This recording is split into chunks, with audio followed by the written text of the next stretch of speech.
What's up, everybody? I'm Kevin. And I'm Sergey. Of the Tabletop Warlords, and today we welcome you to yet another episode of Under the Tabletop.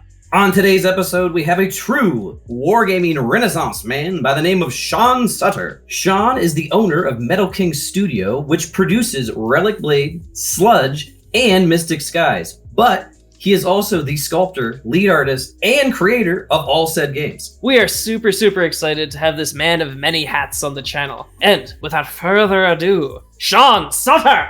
Well, I feel welcome. Thank you. Yeah. Let's dive into to question number one, which is not really a question. Me and Kevin have been messing around with Relicblade. We've gotten like a couple of starting armies together. We played our first game last night, which was super fun. It's a really unique experience. Like Relicblade has a very unique scale and also like amount of dynamic things that your characters can do. So it was really cool. But for our viewers who have like literally never heard of Relicblade, can you tell us what Relicblade is all about? Yeah, so Relicblade is a fantasy skirmish miniature game, obviously. But it's really focused specifically on like heroic scale combat, so like a party of D&D adventurers. So players control generally like 4 to 6 characters, and then you use their different skills and abilities, and you play on a 2-foot by 2-foot board, so it's pretty small and compact play area. Very dynamic activations for how you get to control the characters. I was really trying to capture the way when you're playing D&D, you get so many options in what you're going to do. Even if mostly you're making attacks, you can sort of make more and more choices. And so, you activate alternating activations. So you get very active game state. There's very little downtime of it, if any, when you're playing. And so it's very exciting. The scenarios are designed so that it feels more like a D&D adventure, or like the climax of a D&D battle, rather than a war game sort of setup where you've got. I can totally see that, because our battle was it's over less in like about 20 minutes. Depending on the scenario, like you might just be like fighting enough to get away, or fighting enough to activate the magical lanterns or whatever. So it's very adventure oriented, rather than just like forces colliding. Yeah, it feels like when we play, it kind of felt like it's playing D&D from the point that the DM says roll initiative is kind of how it feels. Yeah, and you get to control the whole party of adventurers. So like, which is you don't fun. You don't have to just play as the barbarian. You can be the barbarian, the wizard, and the alchemist, and the stone elf. So. Which, yeah, like Sergey said, makes it a much more dynamic experience, which is really cool. And I will have to say, the first thing I noticed immediately upon just like leafing through the rule book is all of Relicblade is just permeated by this gorgeous art style that you've created. It really reminds me of the Hellboy comic books, that similar like hard shadow art style, and it's really great. And it really makes the world seem alive in the imagery that you present. Would you kind of go through us, like what is the world of Relicblade? Where should players kind of expect to see their adventurers having their adventures? Yeah, I appreciate that connection to Mike Mignola. He's a really big influence on my art. Like I don't copy, I don't copy his style. People wouldn't necessarily think like, oh, this is like Mignola-esque, but it's a huge influence on my like aesthetic. But the world of Relicblade, the idea is that it's a fantasy post-apocalypse, in that like whatever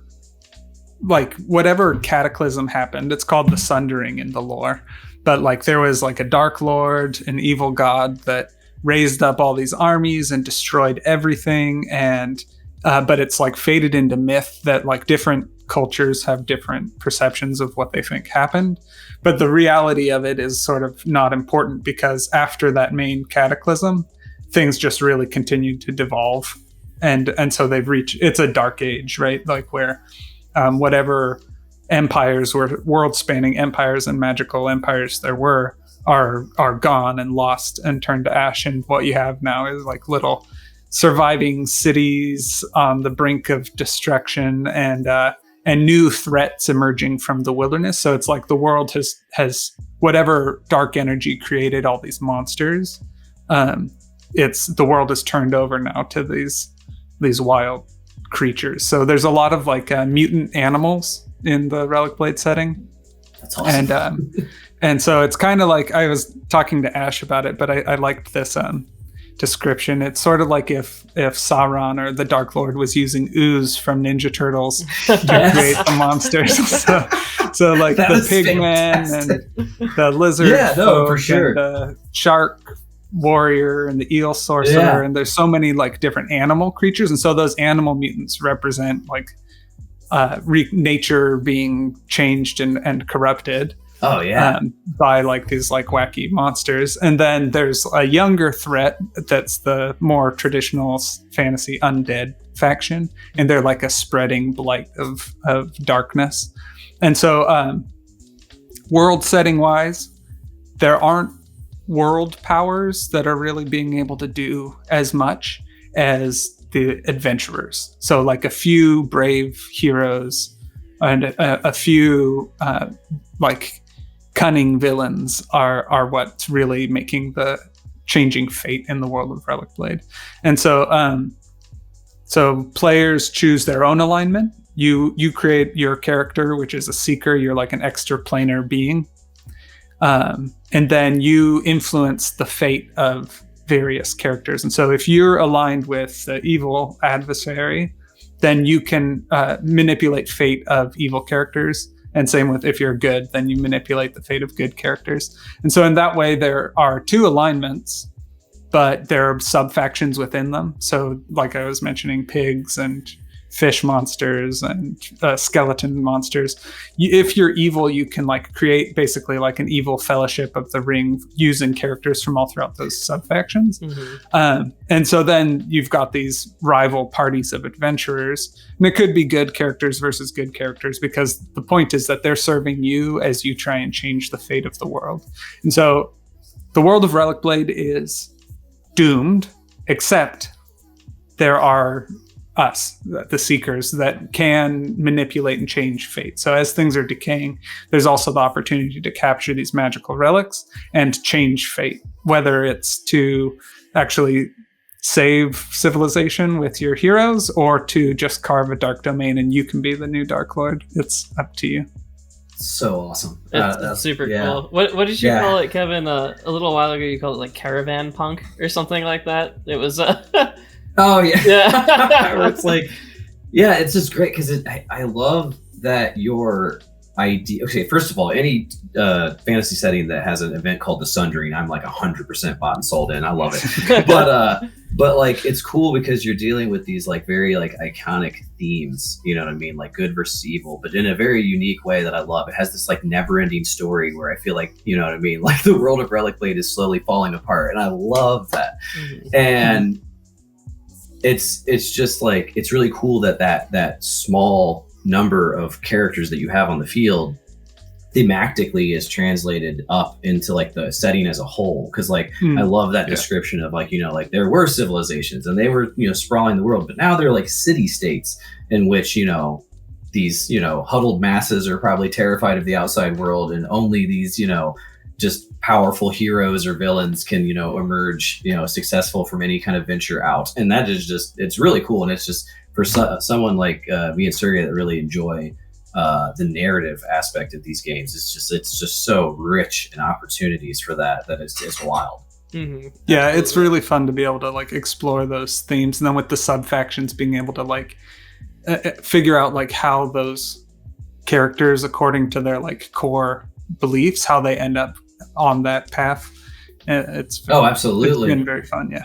And I like that you pointed out, because every single person who I have talked to about Relicblade has made the observation that you did, where it's like, it feels like you're playing a Fellowship of the Ring, and it's great. And it's like, you know, it's like you have this group of adventurers that are all from different backgrounds, but they're united in that, you know, order versus disorder aspect, which is so cool. I love it. Absolutely. Now you mentioned Lord of the Rings, obviously, and the Ninja Turtles. But so what were both amazing, both amazing and perfect, desperate yeah. pieces of inspiration. But what were like the main things that inspired you to make Relicblade? Like, what are like the fantasy ingredients that came together to create this game? Yeah. So aesthetically, definitely, talking about Hellboy and Fawford and the Grey Mouser, which was drawn by Mike Mignola. The comics were like adaptations of those books. So like sort of that like Mignola fantasy stuff was a big influence. Hayao Miyazaki's work is a big influence.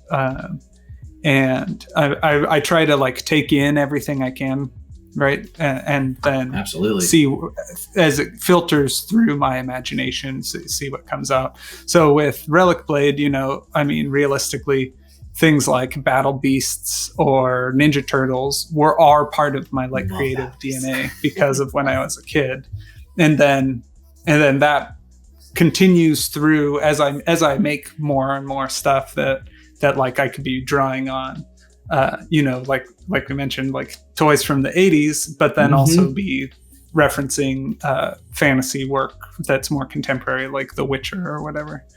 So I also absolutely have to point out the amount of Lovecraft I see as well. I'm assuming you're a fan. Yeah, definitely. I'm not like a super fan, so like don't come at me if I get it wrong. But like, but yeah, I really like reading and listening to those like funny poetic ways that they describe psychotic evil. So I try and go hard on like whatever vocabulary I can use to evoke that like fantasy, because part of Relicblade is also nostalgic in a way. Like the style of the illustration isn't trying to be that like cutting edge like Wizards of the Coast style. I recognize that a big part of what I really like about tabletop wargaming is that it's like hands-on and handmade and like ties back to that feeling of like cracking open a dusty book in the used book section and like seeing the black and white illustrations of Conan the Barbarian fighting a snake. And I don't know, like there are things that I want to bring to it. And so hopefully one day a kid will like crack open a Relicblade rulebook and be like, oh my gosh, look at these skeletons. Look at that lizard man. And like be inspired in the way that I was inspired by, Rift source books or Ninja Turtles or all that stuff. Yeah. I completely reacted that exact same way to your. Yeah, that's the idea. And I mean, in a way, it's just like a throwback to like making sure I just use as many like illustrations and everything like littered throughout the book. So you get that feeling of opening an old Warhammer tome and being like, yes, I get it. And like little battles and little things going on. I appreciated that you did use illustrations for that, because it was the rules. It almost translated a little bit better, because a lot of times it's stock footage of the miniatures standing next to each other and be like they're fighting, but like I liked how you could literally see a knight punching a pig man and it was like and they're like on bases. Yeah, exactly. I love it. Gets knocked over. I thought it would be a good way, and actually I did. For a newer rule book, I did take photos, and then I was like, man, this is hard because like I don't want to I have to like label everything. But when you're doing an illustration, it's so much more clear, like this is character A, and instead of being like photos of like painted figurines where you're like, what faction is that? I don't know. Anyways, for sure, it's actually quite useful to do the illustration. I agree. Now we've talked extensively about the setting. And I am like I love terrain. I love making terrain. It's like one of my favorite parts of the hobby. So knowing what the world is like, what to you, if someone like me who just spends as much time as I need to make it look fantastic, what would be like the perfect board setup for Relicblade? Yeah, I worked with my friends at Black Site Studios to make a like Relicblade terrain set. And part of that was like the early process was like breaking down like what size, like what shapes, like what's going to be really important. So actually I do have like a very particular list of things that like are really good for Relicblade. Like one thing that is unlike other games is because it's on a 2x2, you don't really want area terrain that just makes parts unusable, because you aren't maneuvering armies and being like, oh shoot, I gotta march around this forest. It's like everything should be stuff people can stand on. So I don't know if you played Final Fantasy Tactics. Did you play that? It's like me and Kevin's favorite game of all time. That's my favorite Final Fantasy. Absolutely. Tactics so great. That's mine. And like speaking of that, actually ties back to influences. Like that game really, really influenced, and like it has such a strong tabletop feel to it. Oh, that absolutely. It probably just like locked all of the things in place. Like I like toys. I like Final Fantasy Tactics. There's a whole thing like this. It's called miniatures. But anyways, those boards are essentially Relicblade boards where a lot of it is platforms. And then, so then you can stand on any part, whether it's a fortress or a hill or like bridges or rivers or whatever. It's all like spaces where characters can stand. And so you can get really dynamic things with walls and castles and ruined cloisters or interior or exterior spaces, but you'd want to think about it in terms of like as characters are moving around the board, you don't really want dead space, but you do want opportunities for cover from ranged attacks and opportunities to climb and fall off of stuff. So that's awesome. That helps. So that's immediately perfect. I'm like, okay, the waterfall scene from Act 1. I want that on my table. Exactly. That's so cool. I love it. That's such a cool. That was actually one of me and Kevin's first projects we ever did together. Was we were working on pixel art. We're obsessed with like retro gaming in general. Oh yeah, trying to make a tactical game. So we've talked a lot about like the setting of Relicblade, but the characters are like what makes Relicblade Relicblade. It's got like so much life to each and every character, and they're so different and dynamic. When you're playing Relicblade, are you more of an advocate guy or more of an adversary guy? Like, are you chaotic good or chaotic evil? I probably lean towards playing good guys, the advocate. But I mean, it's tough because I got to design all of the factions, so they're all my favorite things. Yeah, that makes sense. Like none of them are something I don't want to play. So often I'll just be like, hey, whatever you're gonna play, I'll just like play something that looks cool against them. So if you want to play advocate, then I'll play adversary. But at the same time, like Malev and I played not too long ago when he came into town to work on a new expansion for Relicblade, and I was just like, run your best list, like just run what you're most comfortable with, and then I ran the characters we were testing, and so it ended up being advocate versus advocate or adversary versus adversary several times. So it doesn't really need to be good versus evil, because it's really about the rivalry of the characters and adventures, which is cool too, because it makes it very accessible to anybody who wants to play it, because you can basically just get what you want. If you like the model, get the model, and you'll be able to I like you're saying, like the characters are all really meticulously designed so that they'll like bring something new to the table and be very fun and interesting. It's a little bit different than other miniature games where like you have like main troop types and you approach it that way, because like in Relicblade each character is a completely different unit and a completely different theme to them, and they really are more like a collecting a G.I. Joe rather than just another Space Marine for your Legion. It kind of feels like when you get a new Relicblade model, it almost feels like you opened the Mage Knight that you wanted from like those weird blister boxes. You're like, yes, I got this one. That's awesome. But it is cool. It makes the characters way more dynamic. And like I said, from like, if you're someone who likes that more narrative, flavor, it just makes you way more invested in each character. And it also makes it an interesting tactical experience, because like you said, usually you're just like, these are my dwarves, these are light dwarves, these are heavy dwarves, these guys have a bow. But it's like, no, this is a character who fights with dual daggers, but also has a spell and some kind of natural ability. And it does make the experience much more unique in comparison to the other skirmish games that we've had a chance to play. Yeah, I'd love to offer more depth of like for people to be able to customize their characters. But I mean, at the same time, as it grows, like if you have a character or figure that you really want to play, you can find a character profile that will fit them pretty well.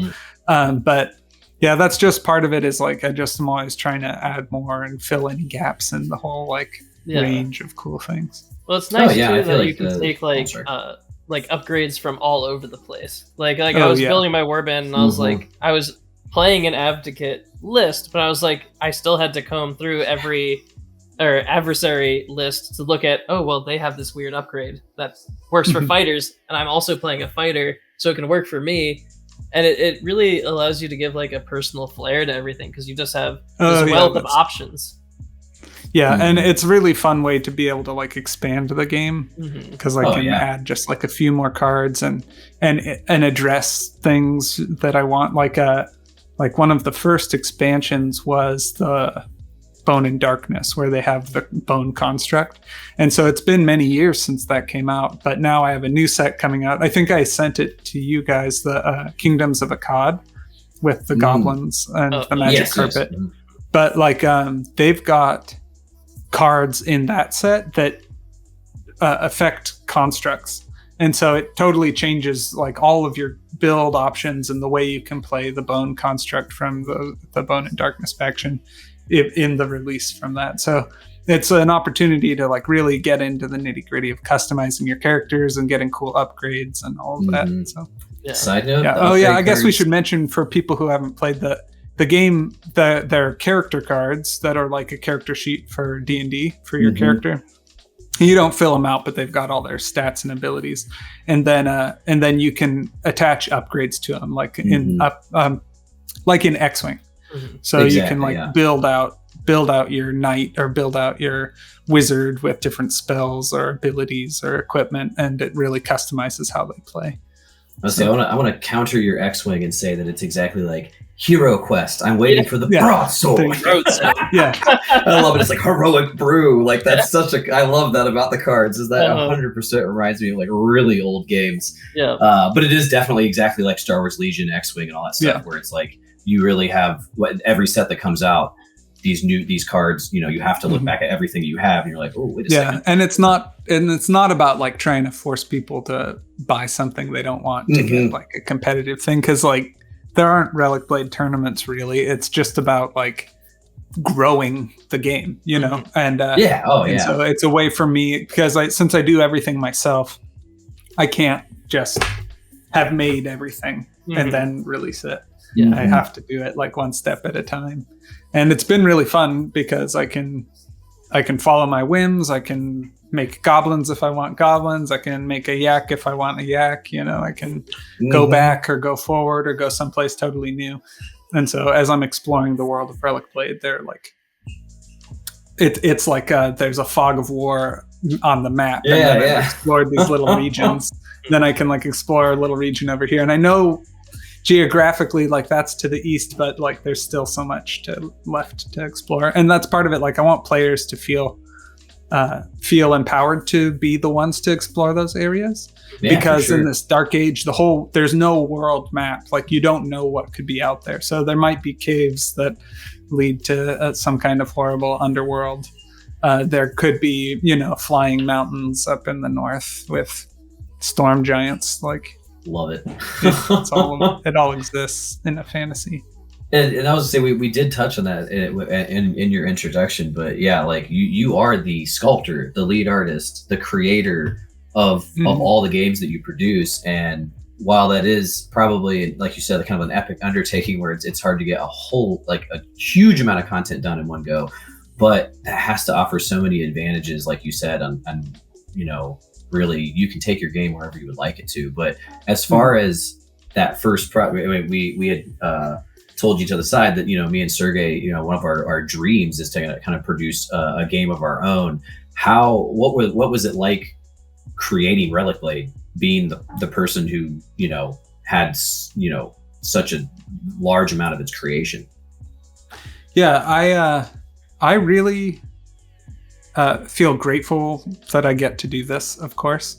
I was working really hard as an artist, hustling, trying to draw comic book pages, doing fine art in galleries, like taking commissions to design t-shirts or posters for concerts or whatever, and like freelance artistry is such a hustle. Like you're working as fast as you can, as hard as you can to get like that last squeeze that last little bit of whatever is available for you. And so I was doing that for a while, and then I kind of was looking at my collection of stuff and noticing that like I'd always wanted to draw comic books because I felt like that was a job that existed, and I like really love storytelling and I love illustration. I really wanted to be able to use illustration to tell stories, but like my hobby life was all like, all Warhammer and Mordheim and War Machine and X-Wing and D&D. And so I was like, I love these miniature games so much, and I really would like to do that. So I might as well, if I'm hustling all the time, I might as well give it a shot and hustle all the time, trying to just like do exactly what I want. Because that was part of it as an independent artist, is like, the more I can harness my passion and excitement about a project, the more it won't feel like I'm just like trying to drudgery. Drudgery, like working so hard just to try and get $100, and then they just want to give you 50 and a t-shirt, and it's like so anyways, like we'll give you one of the t-shirts. So anyways, working really hard, and then recognizing that like that's what I really like, that miniatures are my main interest, if you will. And so it's been really, really fun for me. Kickstarter was really helpful because I can connect with Tabletop crowdfunding people and like connect with a fan base that way. Also going to cons was really useful. Being connected with YouTubers has been really great. And so for the past 5 years, I've been doing it full time, just like no other jobs, just this.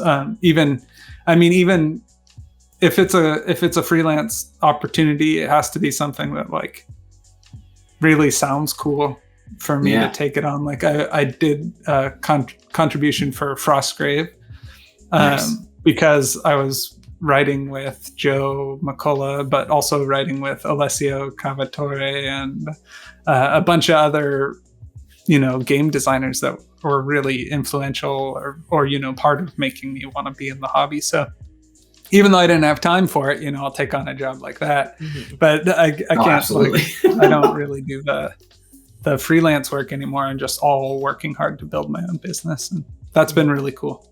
Yeah. Which is fantastic. I would say you're perfect. You were the example of, so it's like, go for your dreams. Seriously. It's just so much. And I thought I was 100% 2D as an artist, like only drawing, I can do concept art and hire a sculptor or whatever. Or like, I don't know how taxes work. Maybe I don't want to do that. But, like with the enthusiasm and the dedication of like recognizing that those things are like part of it. I was able to like teach myself those things, and sometimes it's teaching yourself boring stuff like learning how to do the taxes, but other times I was teaching myself how to do the sculpture, and like that was a real shift for me because I'd always thought of myself as a 2D artist, but I was always taking my 3D imagination and forcing it onto a two-dimensional plane and like doing my best to make it like have volume. Whereas when I got into ZBrush, suddenly I was like, oh wow, I just am like, there's no translation. I'm just making my imagination. Like it's just coming out fully formed on the screen, and now I can 3D print it. And so actually sculpture, I think of myself as a sculptor primarily because of like my like fundamental inner brain. I'm a three-dimensional brain. And so like, I think of myself primarily as a sculptor now because of how natural it is for the way I think.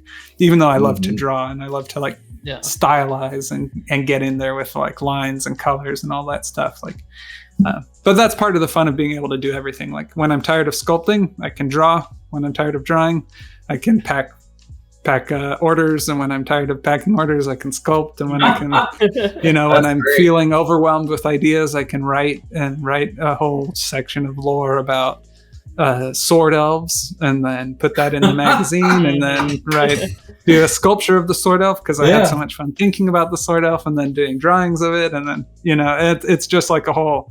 I just get to do such fun stuff all the time. Yeah, absolutely. And I've been personally really enjoying watching your ZBrush videos on YouTube.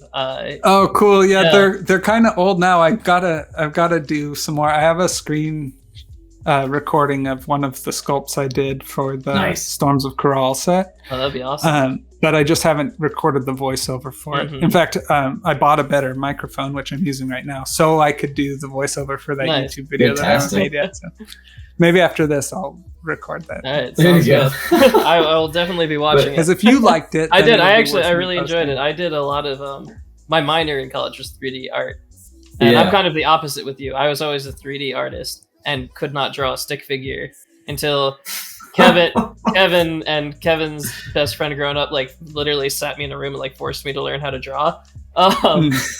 So it's now he's great. I'm okay. But it's just cool seeing that process creatively of like, because you did your series on your thief that was like literally like concept art all the way through to having like a fully fleshed out miniature. It was really interesting. Yeah, and I sculpted a lot slower back then, so it probably worked out better to be able to do today I'm sculpting hands, because now I'd be like, today I'm done. All right, did you guys get that? Quick copy pasta, good times. I wanted to do this. Yeah, I love it. I hope that made sense. So you've kind of already touched on this, but like you wear a ton of hats when you're going through your stuff. Like, how do you organize your time to actually get everything done? Because it seems like an overwhelming avalanche of stuff. Yeah, it is. I have a whiteboard over there where I put 1,000 things up there with checkboxes next to it. I definitely don't keep up with everything I need to do. Like, my website should definitely be better. I should definitely do more social media posts and less social media doom scrolling. I should definitely take more so hard to do photos and like finish those YouTube videos of sculpture. Like, is it so hard to click screen record and then sit and watch yourself sculpt and be like, oh, when I was doing this, I was making sure it had shape. Like, but I just like trying to keep up. And with the Kickstarter, I just did a Kickstarter. Was it in November or was it? No, I was trying to fulfill in November. This whole year has been such a disaster. But yeah, like I'm working hard on shipping out Kickstarter rewards, but it's only me and I can't really get help. Like, I wasn't very good at asking for help anyways, but now like I can't even like really safely get help sorting figures and stuff. So things are going a little slow, but it definitely has to do with wearing a lot of hats and then still being a restless creative. So there are times when like, I should be shipping these like 900 pre-orders, but I have an idea for a new game. And then I'm like, clack. I mean, I figure people can be annoyed, and that's valid, that I would focus on something else when I'm supposed to be doing something. But at the same time, like, if I was a company, it makes sense for a company to have a department that's doing development while the shipping department's doing shipping, and while also the social media is trying to make sure people know you're still alive. And since I have to do each of those, it's like, this day I am doing something that isn't related to what you guys think I'm doing. This day I am doing what you think I'm doing, and this day I'm doing something totally secret, and this day I'm doing so like I've got to just cycle through it and do the best I can. And like this year has been way more delays, way more challenging than even I expected, because I started this Kickstarter project during the plague. Like I knew things were on. I was dubious about doing it. I told people like, let's do it anyways. It could be fun. But like even with all of expecting tons of delays, it just has been even more than I expected. So, but that's natural. The final product is totally worth it. Yeah, and I mean like this past year is like in some ways it's gone by so fast because we haven't done anything, and so like. I can't even remember what month the Kickstarter ran, let alone like when it was supposed to ship. No, for so sure. hopefully other people feel the same way. Well, They're I feel like people it have to be arrived. Oh my gosh. You know what I mean? Like even me and Kevin, like it's only the two of us, but we had to do like major delays just because we couldn't even meet up to shoot video for a while. When you're trying to create content at the same time as plague and figuring out like, am I gonna eat? There's a lot of priorities going around, but I would say that your process is just part of the charm, though, because in all honesty, like, we all grew up playing much more, produced in a big way games. And so I don't know. It's just it just adds to the organic process of it. It seems really cool. Like, you know what I mean? When you get the next set or hear about the work that's being done, there's already a base enough game that it's like there's a lot of content to explore. Yeah. And it's just it's cool to watch the process of it being rolled out. Oh yeah, and I think people understand that. Like, if you're a fan of video games, like you expect Hollow Knight to take longer than like a AAA game, but it's worth it because it's all hand drawn. It's beautiful and it's done by one. Yeah, and I think indie video games are such a good example because, like, absolutely. I don't know. I was talking to Malev about this, but like, a lot of us got into miniature games with like Warhammer because it's very It was like commercial. The one game, but the indie gaming sphere or world exists. So it was there before Warhammer, and it's there, and it's even bigger now. Yeah. And so if it were analogous to video games, it's like if you thought Call of Duty was the only video game, and then you're like, yeah, I love Call of Duty. I play 3 different game modes of Call of Duty. Like, Call of Duty is so good, and it's true that Call of Duty is really good, but it's not Hollow Knight. Like, Hollow Knight is a completely different experience, and like completely like that whole thing. So with indie games, like really trying to like go hard into being something, and being very true to an artistic vision, and also not being accountable to what a AAA title has to be accountable to. Like Halo is very good, but it also has to be Halo. Yeah. When they're making a new Halo game, whereas like I can make anything. So I really love indie video games. And I really love indie miniature games. And so with Blaster magazine that I've been making with Ash and Joey and Joe and Mike, the creators of Frostgrave and Gaslands and stuff. So we're really trying to create something that has that feel of like it's like the whole indie connection of like the Steam marketplace. Like you can get so much gaming, so much high quality, much like so many different styles and themes and game experiences that aren't going to be Call of Duty, but they're going to be like really specific and fun and like ready to play. And so as you grow your miniatures collection and have spaceships, you can play A Billion Suns, but then those ships might drift into a different game, or your skeletons from Frostgrave might drift into Relicblade and then be played in a Gaslands mod. Like, so we're trying to really get people to like think of their miniature collection as the Nintendo, and then you can get your indie games and plug the cartridge right into the Nintendo and be playing like a bunch of different games. Exactly. So it's a genius move by you guys, because it takes all those indie crowds, the people that are interested in each game separately, and makes them into this giant community.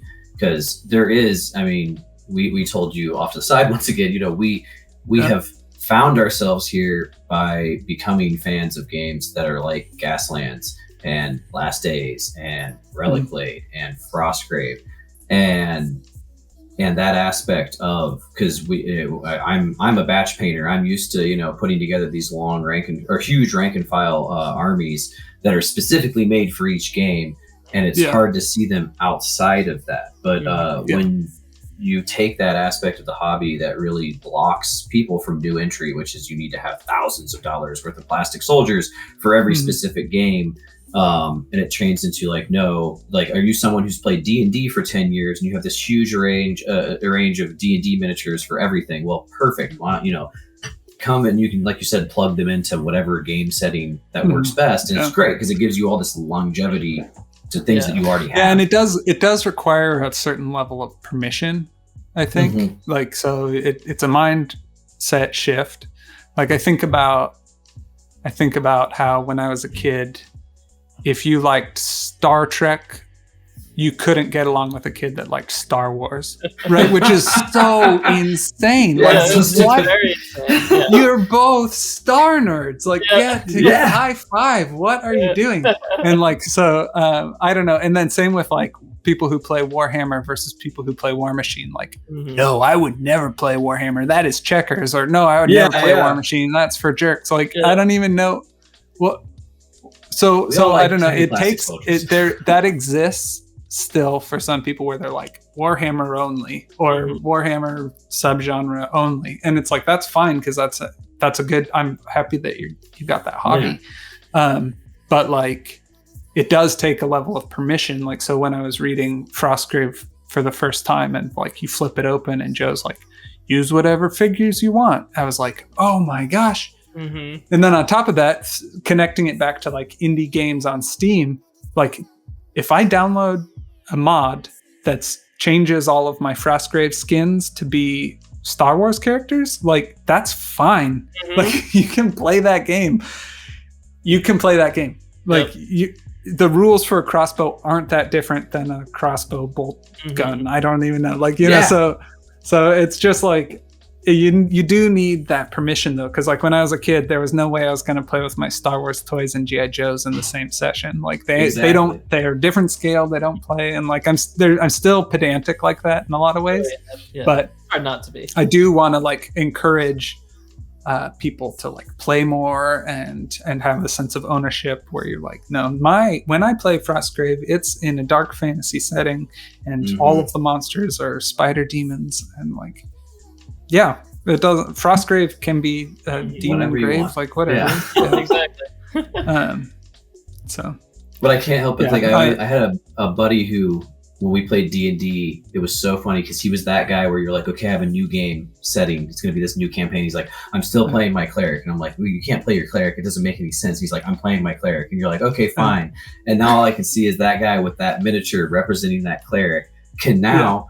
You know what I mean? In the future of these indie games that are coming out, you can be that. You can be Ost, the half elf cleric, in any setting you would like that will permit it, and it makes that game, to someone who has that affinity towards characters they've created. It's awesome. It's amazing.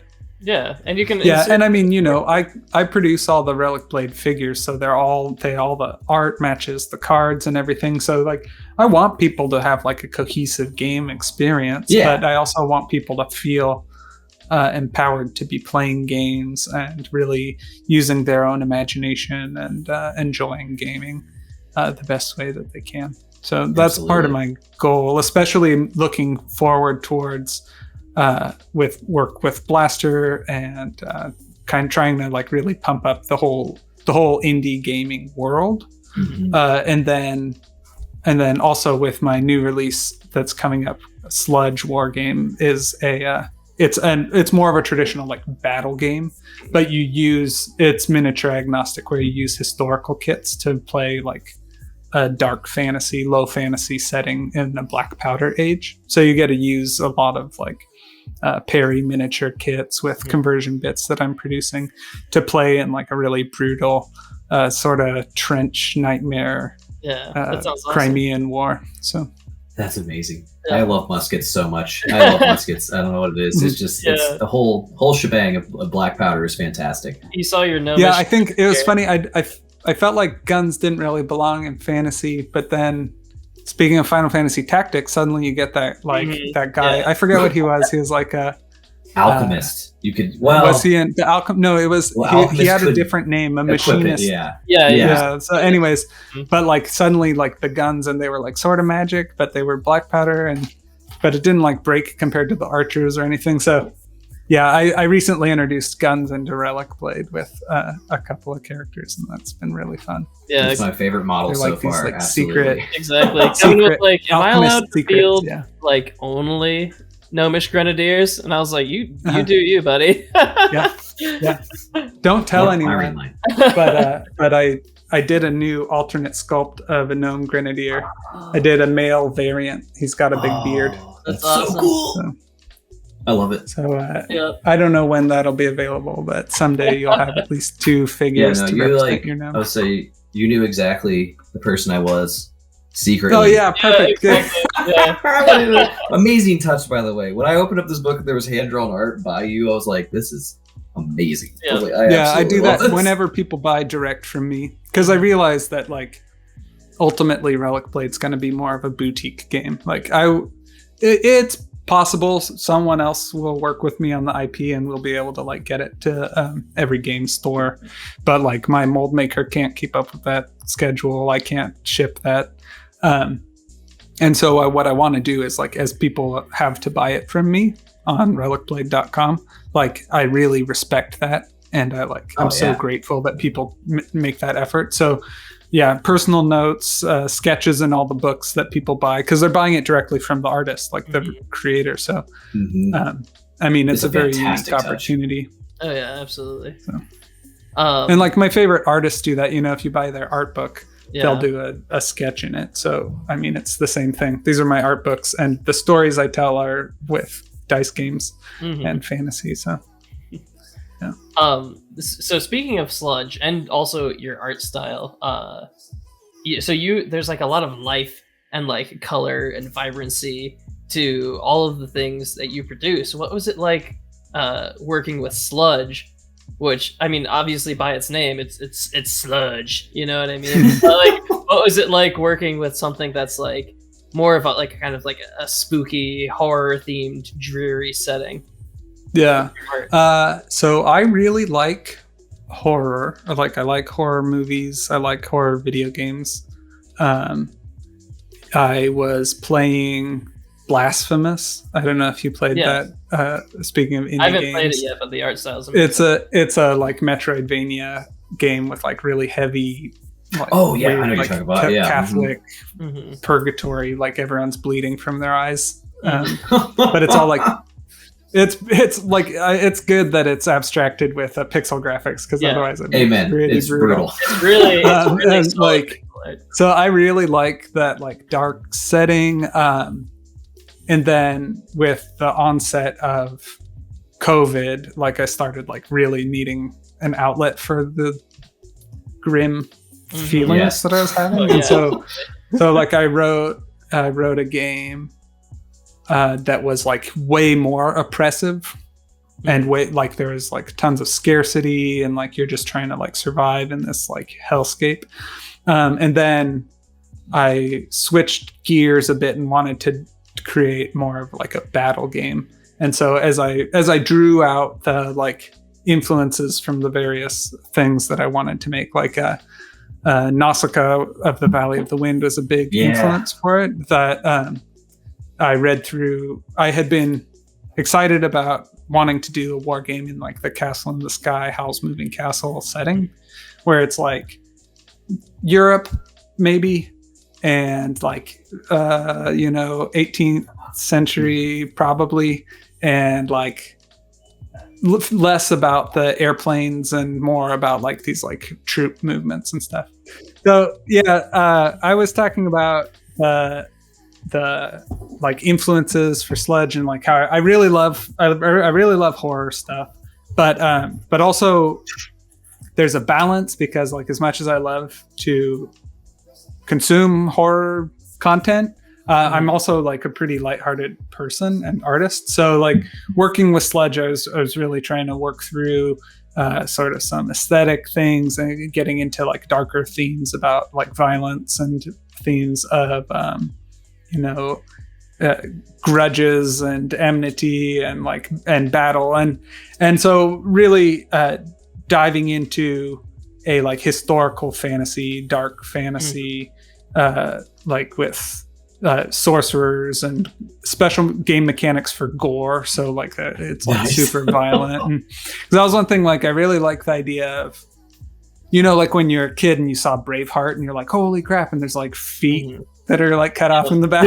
And stuff. As crappy as those movies were, there is like a certain amount of like wanting to create that on the tabletop of like battles and like gore being like, and like wounds staying on the field and like characters. So there's like a psychology state where characters are like combating against the like greater trauma of violence. And then also just a big part of Sludge is just like making the armies I wanted to make, like playing some really cool like line infantry firing lines and cannons and like Napoleonic and Crimean War era battles, and like up to like American Civil War, like lines of troops and they're like firing their muskets and charging bayonet charges and all of that stuff. So nice. Yeah. So Sludge, I hope I explained a little bit about it. It's a game. It's a war game rule set that I am publishing in Blaster Games Anthology Volume 3 that should be coming out late next month in April of 2021. And then so through Blaster, I'm working with other game designers, and we're releasing cool content and riffing off each other's ideas and playing it at making and creating games in this whole like indie miniatures field. So another example, because we also were talking about other games that I've made, I teamed up with Mike Hutchinson, who wrote Gaslands, and he was pitching some ideas to the Blaster group, and he wanted to make like a magic carpet game. And I was like, oh yes. And so like within a couple of minutes, I was on ZBrush sculpting a wizard on a magic carpet, and I was like, what about these figures and that scale and this thing? And so we like started riffing off each other's ideas and like play testing and being like, no, I need it to be like this. I know, change that. It can't just be fireballs. It has to be this. And so we ended up making like a really, really unique game called Mystic Skies that's also in Blaster Volume 2. And so it's available now for people to play. It's very interesting where there's you play as a sorcerer mounted on a magic carpet, but it could be any flying sorcerer. So you could use your Slan mage priest or your Zeech sorcerer on a disc, or a wizard on a griffin. It doesn't matter.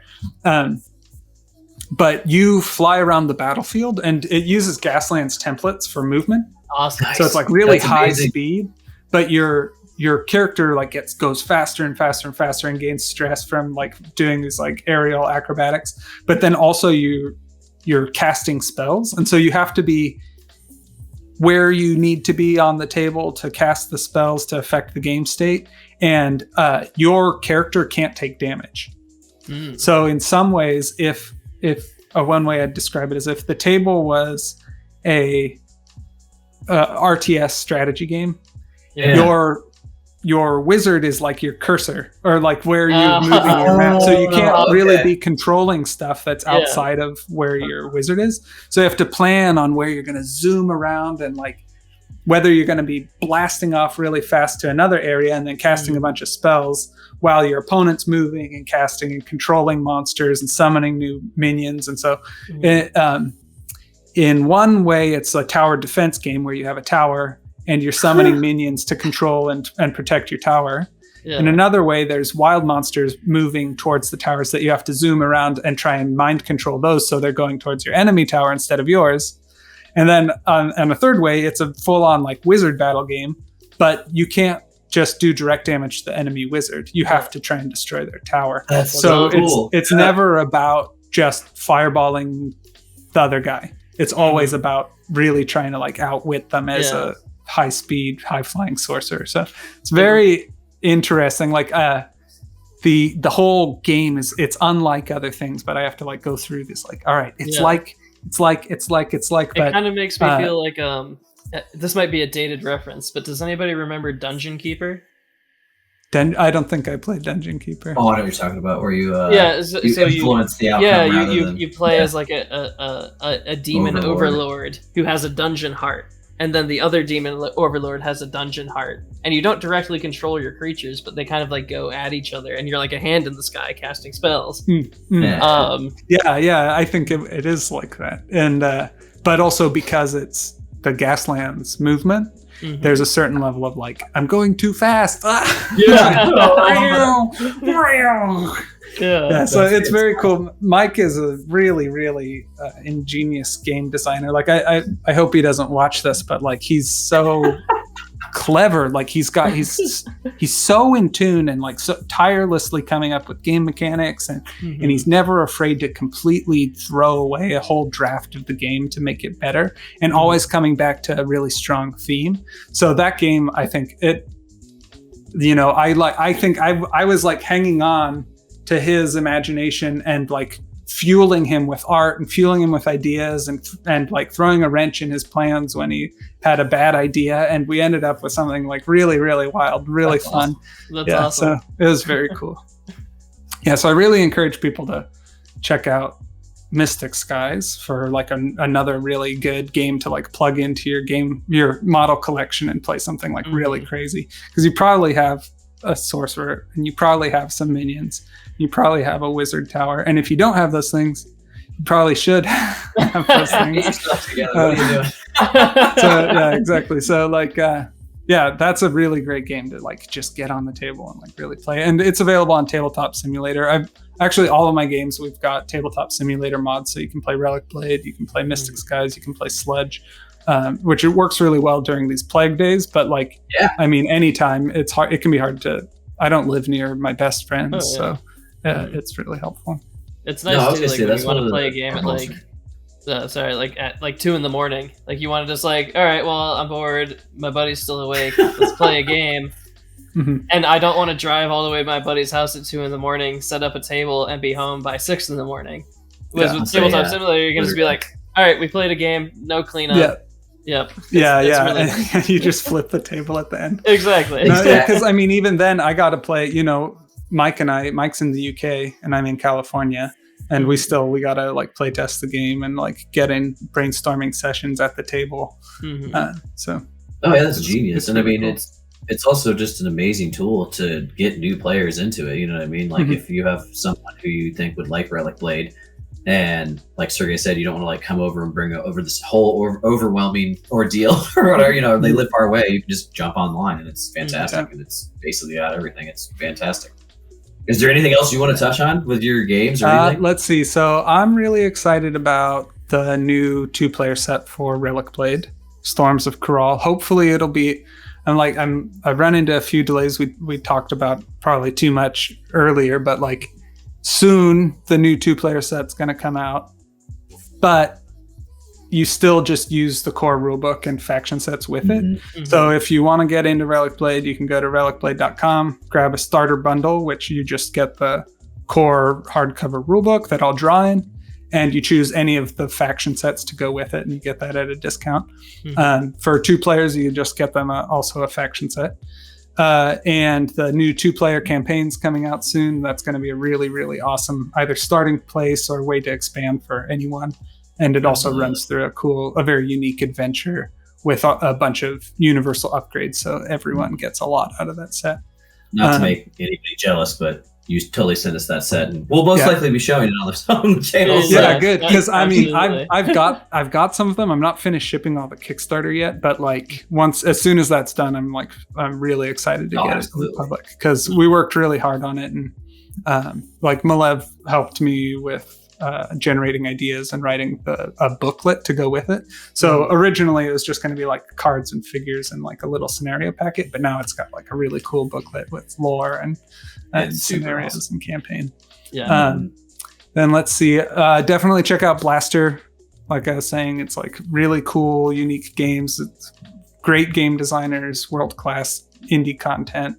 And in volume 3, you'll be able to check out my new historical dark fantasy war game Sludge. In Volume 2, you can blast through the mystic skies on a magic carpet. And in Volume 1, there's the lore setting and information about an elf guild and stuff with a bunch of special rules for Relicblade. So there's tons of great stuff. Not to mention what everyone else added, but I'm not here to promote their work. You can get Joseph McCullough's horror They can rules. do that themselves. No, Sean, we ask everybody the same question at the end of these interviews. And so we're going to ask you the exact same question.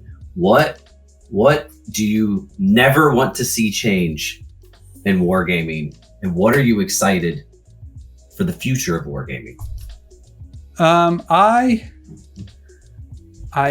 I never want people to lose the sense of ownership of their war games. I want people to like really feel empowered to customize and kit bash and house rule and like really understand that like the mods are unlimited and you can just like be playing. And one thing I'm really looking forward to in the future, obviously, is this indie world, because I feel like indie video games got such a like life-changing renaissance through like the Steam Workshop. Mm-hmm. And so what I'd really like to see is people starting to like understand and grasp onto like indie games aren't just everyone trying to make stuff and like get on a Kickstarters and like just make a quick buck, or daydreamers wishing they could start a new business. It's like, dude, when a small indie company releases a video game, like we talked about Hollow Knight. Mm-hmm. Hollow Knight is amazing. It's a work of art. It's not it's not the only video game I play, but I sure as heck play it and own it, you know? And I wish I could play it more. And so thinking of indie games like that, like getting a couple figures, getting a bunch of figures, getting a cool rule book, playing the game. And it doesn't have to be like your lifestyle, but like as people start to connect to it, like you aren't just a Warhammer player, you're like, you can play all kinds of wonderful games. And so like, I think I'm really looking forward to the future where indie gaming becomes so much more accessible and like people are just like ready to be playing so much more, because you know we need hobbies for sanity. We need connection to play with our friends, and we need the hobby time of building the stuff, and I just think it fits into the modern world a lot better than a lot of people necessarily recognize, because it seems old-fashioned, but really what we need is less time at the computer. We work at the computer all the time. So being able to create these fantasy worlds on the table and like be able to touch it and feel it and be present for it is very, very wonderful. Absolutely. I could not agree So more. That was a really long answer for No, that was a really good answer. Well, thanks so much for coming on, Sean. If you guys like this video, go ahead and hit the like button. If you want to see more content like this, please go ahead and subscribe to the channel. We'd love to have you. Also, if you want to support the channel in the best possible way, we do have a Patreon campaign where you can give us even just like $1 a month. It really absolutely helps us create all of this awesome content that you guys love to see. Yes, we really do appreciate all the support, guys. And thanks again to Sean. And if you think any of these games sound awesome, they are, and you should absolutely check them out. We're going to have all the links in the description below to all of these awesome games. You should go there, grab a few, and help support Sean and all that he does. And we'll see you on the tabletop. Do it.